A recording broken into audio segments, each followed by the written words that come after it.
So hi everyone, welcome back to another new video. So guys, recently तुमच्या सगळ्यांची सीडची answer की release झाली आहे. आता जशी तुमची आन्सर की रिलीज झाली त्याच्यानंतर भरपूर मुलं डिमोटिवेट झाली आहेत, भरपूर मुलं डिप्रेशनमध्ये गेली आहेत. कारण की मेजॉरिटी ऑफ मुलांना कमी मार्क मिळाले आहेत. 200 पैकी 50 किंवा 80 ह्या रेंजमध्ये त्यांना मार्क मिळालेले आहेत. म्हणजे मी आतापर्यंत जेवढं बघितलंय, मला जेवढे पण आता कॉमेंट्स आले आहेत, तर 80% ऑफ मुलांना 50 to 80 ह्याच रेंजमध्ये त्यांना मार्क मिळालेले आहेत. आता ज्या पण मुलांना कमी मार्क मिळाले आहेत त्या सगळ्या मुलांचे असे प्रश्न आहेत की दादा, आम्हाला आता कमी मार्क मिळाले, तर ह्या कमी मार्कांवर आम्हाला कॉलेजमध्ये ॲडमिशन मिळू शकतं का? आम्ही एका चांगल्या कॉलेजमध्ये ॲडमिशन सिक्युअर करू शकतो का? सो जर तुम्हाला कमी मार्क असतील तरी पण जर तुम्हाला चांगल्या एका बेस्ट कॉलेजमध्ये ॲडमिशन सिक्युअर करायचं असेल तर ते तुम्ही कसं करू शकता, तर त्यासाठी मी तुम्हाला आजच्या व्हिडिओमध्ये एक स्ट्रॅटेजी प्रोव्हाइड करणार आहे. ह्या व्हिडिओमध्ये मी तुम्हाला 5 पॉईंट सांगणार आहे आणि हे 5ही पॉईंट तुमच्या ॲडमिशनच्या पॉईंट ऑफ व्ह्यूमध्ये खूप इम्पॉर्टंट असणार आहेत. सो त्यामुळे ही व्हिडिओ तुम्ही शेवटपर्यंत नक्की बघा. आणि जर तुम्हाला कॅपराऊंडच्या रिलेटेड, तुमच्या ॲडमिशनच्या रिलेटेड अशीच जर तुम्हाला इन्फॉर्मेशन आणि गायडन्स पाहिजे असेल तर नक्की तुम्ही ह्या चॅनलसोबत कनेक्टेड राहा, सबस्क्राईब करून ठेवा. आणि त्याआधी जर तुम्ही JEE और नीटसाठी प्रिपरेशन करत असाल आणि जर तुमच्याकडे भरपूर सारे डाऊट्स असतील, तुमचे डाऊट सॉल्व्ह करायला कोण नसेल, तुम्हाला एक प्रॉपर गायडन्स प्रोव्हाइड करायला कोण नसेल, तर त्यासाठी मी तुम्हाला रेकमेंड करतो पॉवर बॅच बाय फिजिक्सवाला. ही कुठली नॉर्मल बॅच नाही आहे, ही बॅच तुमच्यासारख्या सिरियस ॲस्पिरंटसाठी बनवलेली आहे. त्यासोबत ही एक स्मॉल साईज बॅच आहे जिथे तुम्हाला पर्सनल अटेन्शन मिळतं. त्यासोबत लाईव्ह इंटरॅक्शन क्लासेस आहेत, RAH tools and video chat सोबत. त्यासोबत 1-to-1 डाऊट सॉल्विंग सपोर्ट सुद्धा आहे. म्हणजे जर तुमच्याकडे डाऊट्स असतील तर ते डाऊट्स तुम्ही व्हिडिओ, ऑडिओ अँड चॅटवरून तुम्ही सॉल्व्ह करून घेऊ शकता. त्यासोबत इथे तुम्हाला कस्टमाइज लर्निंग सुद्धा बघायला मिळतं. म्हणजे जे पण तुमचे वीक पॉईंट असतील ते वीक पॉईंट तुमचे ट्रॅक करून तुम्हाला एक प्रॉपर गायडन्स तुम्हाला प्रोव्हाइड केलं जाणार आहे. सो जर तुम्ही JEE और नीटसाठी सिरियसली प्रिपरेशन करत असाल तर त्यासाठी तुम्ही फिजिक्सवाल्याचे पॉवर बॅच तुम्ही चेकआउट करू शकता. ह्याच्यासाठी खूप लिमिटेड सीट्स बाकी आहेत. जर तुम्हाला ह्या बॅचेसवरती इन्स्टंट डिस्काउंट पाहिजे असेल तर त्यासाठी तुम्ही माझं कुपन कोड यूज करू शकता. जर तुम्हाला अजून काही ह्याच्यावर डिटेल्स पाहिजे असतील तर सगळे डिटेल्स आणि सगळे लिंक्स मी तुम्हाला डिस्क्रिप्शन बॉक्समध्ये प्रोव्हाइड केलेले आहेत. आता सगळ्यात पहिला पॉईंट आहे कॅपराऊंड. आता हे मी तुम्हाला आधीपासून सांगत आलोय की आता जे तुमचे कॅपराऊंड कंडक्ट होणार आहेत तर ह्या तिन्ही कॅपराऊंडमध्ये तुम्हाला पार्टिसिपेट करायचं आहे. आता भरपूर मुलांचा माइंडसेट काय असतो माहिती आहे की यार दादा, मला कमी मार्क मिळाले आहेत, मी कॅपराऊंडमध्ये पार्टिसिपेट नाही करत, मी डायरेक्टली कॉलेजमध्ये जाऊन ॲडमिशन घेतो, मी मॅनेजमेंटने ॲडमिशन घेतो किंवा मी दुसऱ्या कुठल्या मेथडने ॲडमिशन घ्यायचा ट्राय करतो. तर तसं तुम्ही करू नका. कारण की एक तुम्ही लक्षात घ्या, जरी तुम्हाला आता कमी मार्क मिळाले असतील तरी पण तुम्हाला कॅपराऊंडमध्ये कॉलेजेस मिळायचे चान्सेस हे जास्त असतात. आणि जर तुम्ही माझी कालची व्हिडिओ बघितली असेल जी मी मॅनेजमेंट राऊंडवर मी अपलोड केली होती, त्याच्यामध्ये मी तुम्हाला क्लिअरली सांगितलं आहे की जर तुम्ही कुठल्याही कॉलेजमध्ये डायरेक्टली जाऊन ॲडमिशन घेत असाल, जर तुम्ही मॅनेजमेंटमध्ये ॲडमिशन घेत असाल तर त्या कॉलेजमध्ये तुम्हाला कुठलीही फी कन्सेशन नाही मिळणार. तुम्हाला पूर्ण डोनेशन त्या तिकडे भरावं लागेल आणि तुम्हाला पूर्ण ओपन कॅटेगरीचीच फी तुम्हाला पे करावी लागेल. तुम्हाला कुठल्याही कॅटेगरी वाईज तुम्हाला फी कन्सेशन सुद्धा मिळणार नाही आहे. बट जर तुम्ही आता कॅपराऊंडमध्ये पार्टिसिपेट केलं, जर तुम्हाला कुठल्याही कॉलेजमध्ये कॅपराऊंडमध्ये ॲडमिशन मिळालं तर तुम्हाला कॅपराऊंडमध्ये ॲडमिशन मिळालेल्या कॉलेजमध्ये तुम्हाला फी कन्सेशन तर मिळतं, जी पण तुमची कॅटेगरी आहे त्याच्या अकॉर्डिंग तुम्हाला फी कन्सेशन मिळतं. त्यासोबत तुम्हाला स्कॉलरशिप सुद्धा मिळू शकते. सो त्याच्यामुळे कॅपराऊंडमध्ये ॲडमिशन घ्यायचे हे भरपूर सारे बेनिफिट्स आहेत. कारण की कॅपराऊंडची प्रोसेस ना ही एक ऑथेंटिक प्रोसेस आहे. आणि एक तुम्ही लक्षात घ्या की सीड सेल दरवर्षी तुमचे 3 कॅपराऊंड हे तुमच्या कंडक्ट करत असतं. कॅपराऊंड 1, कॅपराऊंड 2 आणि कॅपराऊंड 3. आणि या तिन्ही कॅपराऊंडमध्ये कॉलेजेसचे कट ऑफ हे व्हॅरी होत असतात. कारण की मेजॉरिटी ऑफ कॉलेजचा कॅपराऊंड 1 मधला कट ऑफ हा जास्त असतो. कॅपराऊंड 2ला त्याच कॉलेजचा कट ऑफ हा थोडाफार कमी होतो आणि कॅपराऊंड 3ला त्याच कॉलेजचा कट ऑफ अजून थोडाफार कमी होत असतो. तर त्याच्यामुळे तुम्हाला तिन्ही कॅपराऊंडमध्ये पार्टिसिपेट करायचं आहे. भरपूर मुलं काय करतात की ते ॲडमिशन प्रोसेसमध्ये ना त्यांचे पेशन्स लेवलच ठेवत नाहीत की यार मला दादा कॉलेजेस मिळत नाही, कॅपराऊंड 1मध्ये मला कॉलेजेस नाही मिळत आहे, मी ड्रॉप घेतो, मी पुढच्या वर्षी परत सीडची एक्झाम देतो आणि परत मी ॲडमिशन प्रोसेसमध्ये बसतो. तर एक तुम्ही लक्षात घ्या की आत्तापासूनच तुम्ही ड्रॉप घ्यायचा विचार सोडून द्या. आत्तापासून तुम्ही ड्रॉप घ्यायचा विचार तुम्ही करूच नका. कारण की आत्ता मला ना भरपूर सारे असे कॉमेंट्स आले आहेत की दादा, मी लास्ट इयरला सीडची एक्झाम दिली होती, लास्ट इयरला मी ड्रॉप घेतला होता, मला वाटलं की मला ह्या वर्षी सीडची एक्झाममध्ये अजून चांगले मार्क मिळू शकतात, बट लास्ट इयरपेक्षा ह्या वर्षी अजून मला कमी मार्क मिळाले. माझा ड्रॉप घ्यायचा विचार हा फेल तर गेलाच आणि त्याच्यासोबत माझा 1 वर्षसुद्धा वेस्ट गेलं. तर त्यामुळे आत्तापासून तुम्ही ड्रॉप घ्यायचा विचार करू नका. तुम्हाला तिन्ही कॅपराऊंडमध्ये पार्टिसिपेट करायचं आहे. आणि एक गोष्ट मी तुम्हाला सांगतो की भरपूर साऱ्या कॉलेजेसमध्ये कॅपराऊंड 3 झाल्यानंतर सुद्धा काही सीट्स ते व्हॅकंट असतात. ते सीट्स ते फिलअप करण्यासाठी तुम्हाला तिकडे चान्स मिळत असतो. ते कसं तुम्हाला चान्स मिळत असतो तर ते मी तुम्हाला पुढच्या येणाऱ्या पॉईंट्समध्ये सांगेन. बट एक तुम्ही लक्षात घ्या की कॅपराउंड 1, कॅपराउंड 2 आणि कॅपराउंड 3 हे तिन्ही कॅपराउंड कंप्लीट झाल्यानंतर सुद्धा काही कॉलेजेसमध्ये सीट्स ते व्हॅकंट असतात आणि त्या कॉलेजेसमध्ये सुद्धा तुम्हाला ॲडमिशन मिळू शकतं. तर त्यासाठी तुम्हाला परफेक्टली कॉलेजची लिस्ट बनवणं गरजेचं आहे. कॅपराउंडमध्ये एक गोष्ट तुम्ही लक्षात घ्या, तुम्ही तिन्ही कॅपराउंडमध्ये पार्टिसिपेट करताय ही चांगलीच गोष्ट आहे. बट त्यासोबत तुम्हाला त्या कॅपराउंडच्या प्रोसेसमध्ये कॉलेजची लिस्ट ही परफेक्टली बनवणं हे खूप गरजेचं आहे. तुम्हाला प्रेफरन्स नीट सेट करणं गरजेचं आहे. तरच तुम्हाला तुमच्या पर्सेंटेजच्या अकॉर्डिंग एक चांगलं कॉलेज तुम्हाला मिळू शकेल. तर त्यामुळे तुम्हाला कॉलेज लिस्टसुद्धा तुम्हाला नीट बनवायची आहे. आता जर तुम्हाला माहिती नसेल की तुम्हाला कॉलेज लिस्ट कशी बनवायची आहे तर त्यासाठी तुम्ही आपली पर्सनल काउन्सिलिंग हे जॉईन करू शकता. पर्सनल काउन्सिलिंगमध्ये आम्ही तुम्हाला भरपूर सारे फीचर्स प्रोव्हाइड करतोय जे तुम्ही स्क्रीनवर बघू शकता. त्यासोबत आम्ही तुम्हाला पर्सनलाइज कॉलेजची लिस्ट बनवून देऊ तुमच्या प्रायोरिटी आणि तुमच्या प्रेफरन्सच्या अकॉर्डिंग. तुम्हाला पुण्यामध्ये कॉलेज पाहिजे असेल, मुंबईमध्ये कॉलेज पाहिजे असेल किंवा ओव्हरऑल महाराष्ट्रामध्ये तुम्हाला कुठेही कॉलेज पाहिजे असेल तर तुमच्या प्रायोरिटी आणि तुमच्या प्रेफरन्सच्या अकॉर्डिंग आम्ही तुम्हाला बेस्ट कॉलेजची लिस्ट बनवून देऊ. जर तुम्हाला अजून काही डिटेल्स पाहिजे असतील पर्सनल काउन्सिलिंगचे रिगार्डिंग तर सगळे डिटेल्स मी तुम्हाला डिस्क्रिप्शन बॉक्समध्ये प्रोव्हाइड केलेले आहेत. जर तुम्हाला काही अजून हेल्पलाईन पाहिजे असेल म्हणजे जर तुम्हाला अजून काही सपोर्ट पाहिजे असेल तर मी तुम्हाला 2 हेल्पलाईन नंबर प्रोव्हाइड केलेले आहेत. त्या हेल्पलाईन नंबरवर तुम्ही व्हॉट्सअपवर मेसेज करू शकता. तुमची जी पण काही क्वेरी असेल ती क्वेरी मी किंवा माझी टीम तुम्हाला नक्की रिप्लाय करायचा प्रयत्न करू. बट त्याआधी एक तुम्ही लक्षात घ्या की तुम्हाला सगळ्यात पहिले कॅपराउंडलाच तुम्हाला प्रायोरिटी द्यायची आहे. तुम्हाला कुठल्याही इतर राऊंडकडे आत्तापासून तुम्हाला बघायचं नाही आहे. ड्रॉपचा विचार पण आत्तापासून तुम्हाला घ्यायचा नाही आहे. जस्ट तुम्हाला एकच गोल ठेवायचा आहे की मला कॅपराउंडमध्ये मला चांगलं कॉलेज मिळालंच पाहिजे. हेच तुमचं एक गोल असलं पाहिजे. आता नेक्स्ट पॉईंट आहे ब्रांच वर्सेस कॉलेज. आता हा एक असा पॉईंट आहे ज्याच्यामध्ये जरी तुम्हाला कमी मार्क मिळाले असतील तरी तुम्ही एका चांगल्या कॉलेजमध्ये ॲडमिशन सिक्युअर करू शकता. बट जर तुम्हाला कमी मार्क्सवर सुद्धा चांगल्या कॉलेजमध्ये ॲडमिशन सिक्युअर करायचं असेल तर त्या केसमध्ये तुम्हाला काही ना काही गोष्टी कॉम्प्रोमाइज करावे लागू शकतात.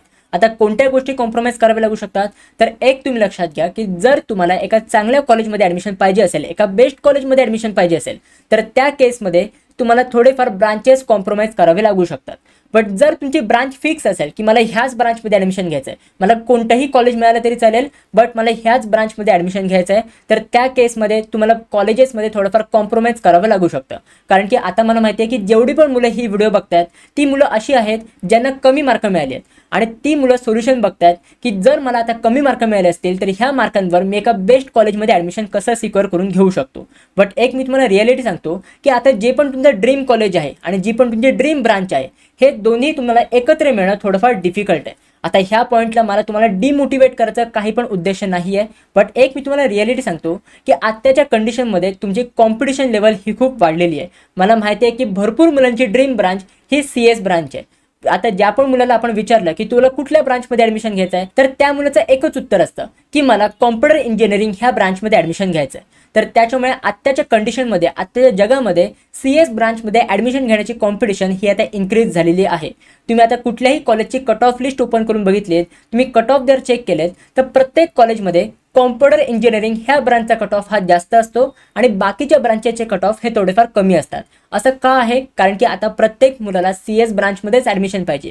त्याच्यामुळे प्रत्येक कॉलेजमध्ये CS ब्रांचचा कट ऑफ हा जास्त आहे इतर ब्रांचेसपेक्षा.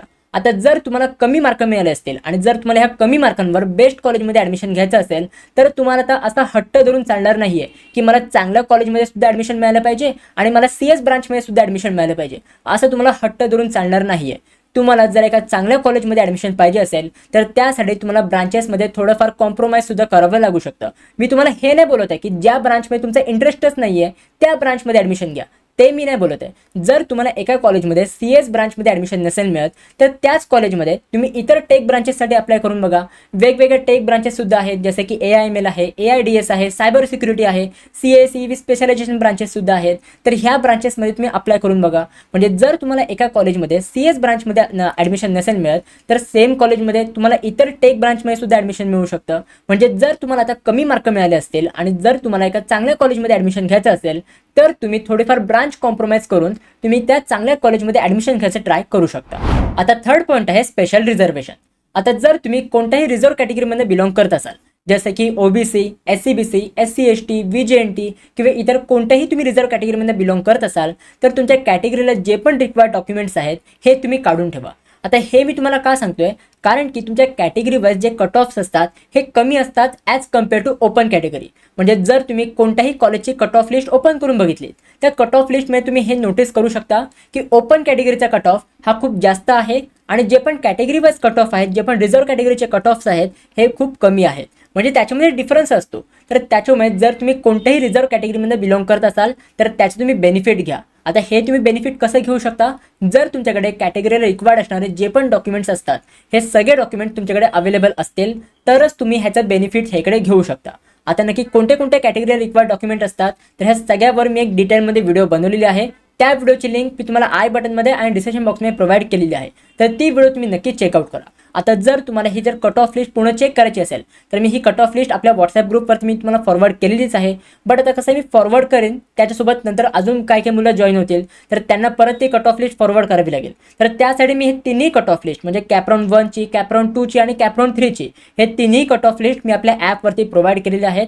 तुम्ही आपल्या इझी कॉलेजचा ॲप डाउनलोड करू शकता. ॲप डाउनलोड केल्यानंतर तुम्हाला पहिलेच म्हणजे डॅशबोर्डवरतीच तुम्हाला कट ऑफ लिस्टचा एक तुम्हाला ऑप्शन बघायला मिळेल. त्यावर क्लिक करून जर तुम्हाला इंजिनिअरिंगचे कट ऑफ लिस्ट डाउनलोड करायचे असतील तर सगळे तुम्ही कट ऑफ लिस्ट डाउनलोड करू शकता. जर तुम्हाला फार्मसीचे कट ऑफ लिस्ट डाउनलोड करायचे असतील तर तुम्ही फार्मसीचे कट ऑफ लिस्ट डाउनलोड करू शकता. तर सगळे कट ऑफ लिस्ट मी आपल्या ॲपवरती प्रोव्हाइड केलेले आहेत. ॲप डाउनलोड करायचं असेल तर त्याची लिंक मी तुम्हाला डिस्क्रिप्शन बॉक्समध्ये प्रोव्हाइड केलेली आहे. आता फोर्थ पॉईंट आहे कॉलेज रिसर्च. आत्तापासून तुम्ही कॉलेजचे रिसर्च करायला सुरुवात करा. तुम्हाला जेवढे पण मार्क मिळाले त्याच्यावर तुम्ही एक एक्सपेक्टेड पर्सेंटेज तर तुम्ही काढले असतील की मला एवढे मार्क मिळाले तर मला एक्सपेक्टेड एवढे पर्सेंटेज मला मिळू शकतात. तर जे पण तुमचे एक्सपेक्टेड पर्सेंटेज आहेत तर त्या रेंजमध्ये कोणते कोणते कॉलेजेस येतात, तुम्हाला कुठे कॉलेज पाहिजे, त्या एरियामध्ये तुमच्या पर्सेंटेजच्या अनुसार कॉलेजेस आहेत का, जे पण तुम्ही एक्सपेक्टेड पर्सेंटेज काढले आहेत त्या एक्सपेक्टेड पर्सेंटेजच्या अनुसार कॉलेजेस आहेत का, तर ह्याची सगळी तुम्ही आता रिसर्च करायला सुरुवात करा. कारण की एक तुम्ही लक्षात घ्या, आत्ता तुमच्याकडे मोर दॅन इनफ टाईम आहे. आता जस्ट तुमची आन्सर की रिलीज झाली आहे. आता काही दिवसांनी तुमचा स्कोर कार्ड येईल ज्याच्यामुळे तुम्हाला समजेल की नक्की तुम्हाला किती पर्सेंटेज मिळाले. आणि एकदा तुमचं स्कोर कार्ड आलं त्याच्या काही दिवसानंतर तुमची ॲप्लिकेशन फॉर्म फिलिंग सुरू होईल कॅपराउंडची, ज्याच्यामध्ये तुम्हाला फॉर्म फिलिंगची प्रोसेस करावी लागेल. सगळं तुम्हाला व्हेरिफिकेशनची प्रोसेस करावी लागेल.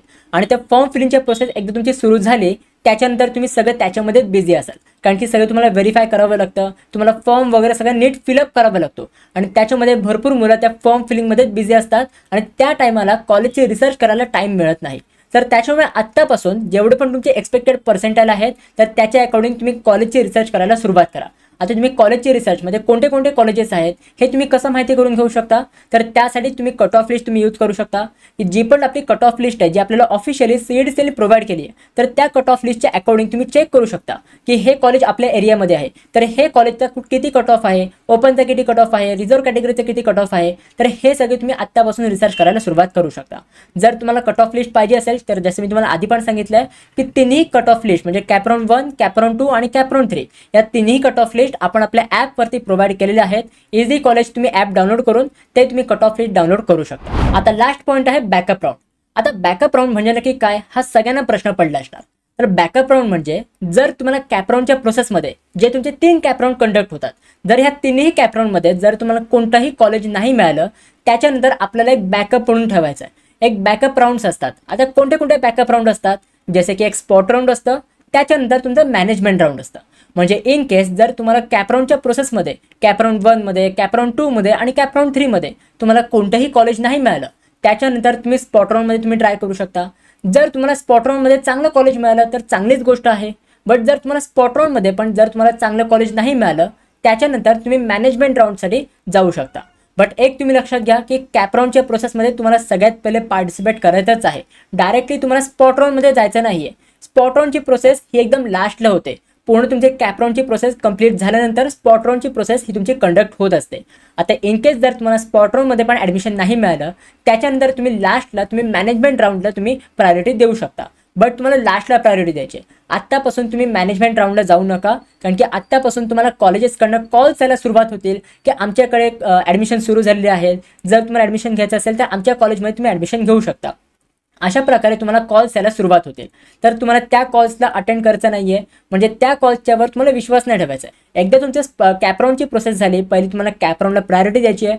त्याच्यानंतर तुम्हाला स्पॉट राऊंडमध्ये तुम्हाला ट्राय करायचं आहे, स्पॉट राऊंडमध्ये तुम्हाला पार्टिसिपेट करायचं आहे. आणि स्पॉट राऊंडमध्ये झाल्यानंतर जर तुम्हाला कोणतंही कॉलेज नाही मिळालं तर त्याच्यानंतर तुम्ही मॅनेजमेंट राऊंडमध्ये पार्टिसिपेट करू शकता। जर तुम्हाला मॅनेजमेंट राऊंडबद्दल अजून जास्त डिटेलमध्ये व्हिडिओ पाहिजे असेल तर त्याच्यावर मी ऑलरेडी एक डिटेलमध्ये व्हिडिओ बनवलेली आहे।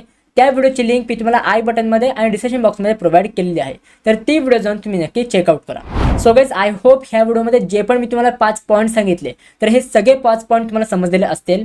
जर तुम्हाला हे सगळं समजलेलं असेल तर मला आत्ताच कॉमेंटमध्ये सांगा की येस दादा गॉट इट, मला हे सगळं समजलं। म्हणजे मला समजेल की जेवढ्या पण मुलांना मी तुम्हाला सांगितलंय की तुम्हाला काय काय स्टेप्स फॉलो करायचे आहेत, कोणती स्ट्रॅटेजी तुम्हाला फॉलो करायची आहे, हे सगळ्यांना तुम्हाला समजलेलं आहे। त्यासोबत जर तुम्हाला पर्सनलाइज कॉलेज लिस्ट पाहिजे असेल, जर तुम्हाला पूर्ण कॅपराऊंडच्या प्रोसेसमध्ये जर तुम्हाला पूर्ण पर्सनल गायडन्स पाहिजे असेल तर त्यासाठी तुम्ही आपली पर्सनल काउन्सिलिंग जॉईन करू शकता।